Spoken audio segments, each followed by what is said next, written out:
This is Modern Service Mastery, Business School with Boots on. Real lessons, real talk, and real growth for the residential service industry. Let's get to work. So, one of the big things that sticks out to me in the book, The 7 Habits of Highly Effective People, is being proactive. It's foundational. Being proactive means focusing on what you can control and taking initiative, especially in residential services. You know how easy it is for a project to spiral when no one's really taking charge, right? Oh man, totally. I've seen crews where everyone's like waiting for someone else to pick up the slack. It gets messy fast. Exactly. Now think about this. Say you're managing a kitchen remodel. Proactivity might look like anticipating a client's need for more storage space before they even ask. Maybe you notice how they use their current kitchen and recommend those custom pull-out drawers for pots and pans, right? Yes, and when you do that, the client thinks you're a genius, like you've read their mind. But when you're just reacting to their complaints, totally different vibe. Suddenly you're playing defense. Exactly, Jake. And it's not just about pleasing the client. Taking ownership also impacts the team's dynamic. A proactive leader fosters trust and sets the tone for the crew, making everything run smoothly. Yeah, that reminds me of when I worked HVAC. I was still pretty green, and I noticed a unit making this weird sound during an unrelated service call. I flagged it to the homeowner and said, "Hey, this could be a belt issue waiting to happen." Turned out I was right, and catching it early saved them a huge headache. And honestly, that boosted my confidence too. That's a great example, Jake. It's about seeing the bigger picture and being proactive instead of reactive. Residential services thrive when leaders and technicians take those little preventative steps to avoid bigger problems down the line. Covey points out that you're not just solving today's challenges, you're setting the stage for long-term success. For sure, it's like you're not just fixing stuff, you're preventing chaos. And when the team sees you taking initiative like that, it pushes everyone else to step up too. Absolutely. Proactivity isn't just a mindset, it's a culture. And when it works, clients notice, teams operate better, and the business grows. It's why Covey frames it as the very first habit. It's foundational. You know, Mike, thinking about proactivity, it really sets the stage for prioritizing in residential services. It's like juggling. When everything feels urgent, staying focused on what's truly important becomes the real challenge. Exactly, Jake. Covey calls this putting first things first. It's about recognizing that not all tasks are equal and making sure the important things, those that align with your long-term vision, get your focus. Right, like when you're doing a plumbing job and everything's screaming for attention, leaks, inspections, client calls. If you don't step back to prioritize, it just becomes chaos. Absolutely. Let me give you a story. A few years back, I was managing a roofing project that had tight deadlines and some tricky logistics. There were so many little fires popping up, damaged shingles, delays with materials. It would have been easy to get lost in the noise. So, what did you do? Well, I called the team together and said, what's our end goal here? Let's focus on the client's experience, making sure their roof protects their home and they feel secure. Then we mapped out what absolutely had to be done first to meet that goal. It was like once we focused on the big picture, the smaller stuff felt manageable. It's funny you say that. I do something similar with my plumbing crew. Every morning we set one key goal for the day, a pipe replacement, finishing inspections, whatever. And I gotta say, it keeps us from getting pulled in too many directions. That's spot on, Jake. Goals act like a compass. Without them, you're just reacting to whatever's in front of you. But with them, everyone's aligned, and your decisions become so much clearer. It's like that client I had last month who suddenly wanted to add an outdoor shower to the project. Without our main goal, finishing the main plumbing setup, we could have wasted hours going back and forth on design changes. Instead, we said, let's get the core work done first so we're not delaying the whole project. And that's the beauty of put first things first. It's not just about staying organized, it's about making deliberate choices that lead to better outcomes for everyone involved.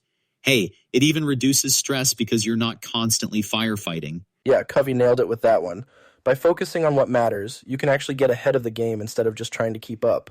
Jake, speaking of focusing on what really matters, another key habit from Covey that builds on that is think win-win.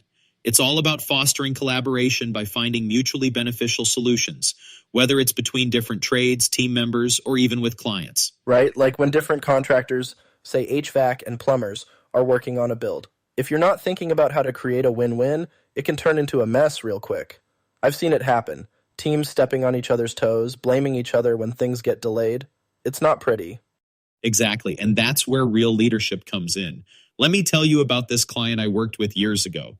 She was frustrated because two crews, one on windows, the other on roofing, were constantly clashing.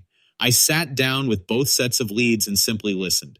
One team was worried about water damage during an install, and the other was chasing a tight timeline.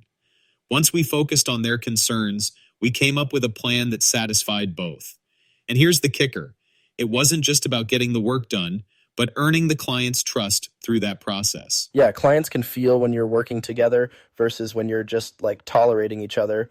I had a similar thing last month on a kitchen remodel.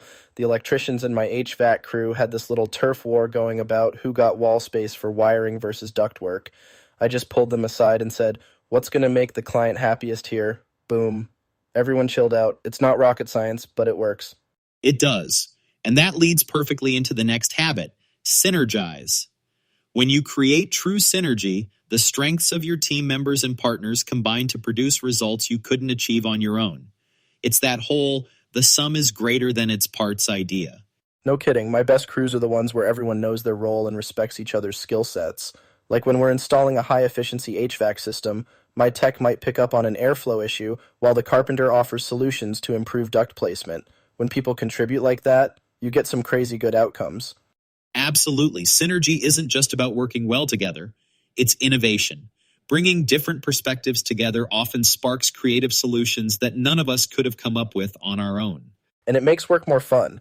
A cohesive team just runs smooth. Less griping and more high fives, you know? Couldn't agree more. But let's not forget about sharpening the saw, another critical habit.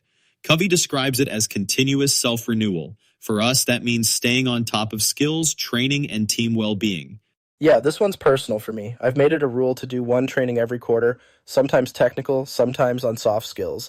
It keeps me sharp and, honestly, puts me in a better mood. A happy leader means a happier crew. And when my team sees me invested in growing, they're way more likely to follow suit. That's fantastic, Jake. And you're modeling the behavior you want to see in your team, which is huge. A business that's constantly learning and improving is a business that stays ahead of the curve. I always tell my team, we're either growing or we're falling behind. There's no standing still. That's the truth. And you know what? It's not just about business, it's about life. When you're sharper, you're better for your team, your clients, and even your family. It all connects. Exactly, Jake. Covey's habits help us build better teams, deliver top-notch service, and most importantly, become better people. And when you internalize these principles, they don't just transform your work, they transform your life. Couldn't have said it better myself. Thanks for walking through this with me, Mike. Always a good time. Anytime, Jake. And for the listeners out there, take these habits and run with them. Embed them in your teams, your projects, and even your day-to-day life. You'll see the difference. And if you're looking to dive deeper into the 7 habits and see how they come to life in real-world scenarios, check out our playlist on the Habits in Motion YouTube channel. It's packed with insights and examples to help you and your team integrate these principles into your daily routines. Until next time, keep pushing forward, stay proactive, and remember, success is in the habits. Thanks for listening to Modern Service Mastery Business School with Boots On. If this episode helped you lead, grow, or think differently, share it with your crew and keep the momentum going.